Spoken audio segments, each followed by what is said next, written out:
Subscribe to AAN Creation and press the bell icon for latest videos.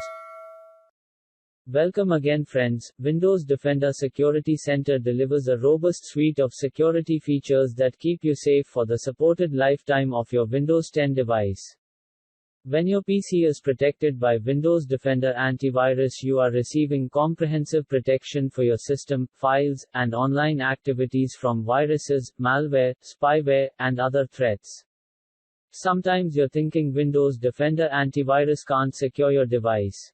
You need to install a new third-party antivirus software, but, in this video, I show you how to use third-party antivirus software with Windows Defender Security.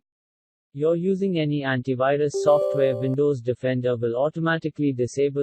For enable, click the Windows Defender Antivirus option and click the periodic scanning button. Now you can use Windows Defender Antivirus software, but you can't use real-time protection and ransomware protection.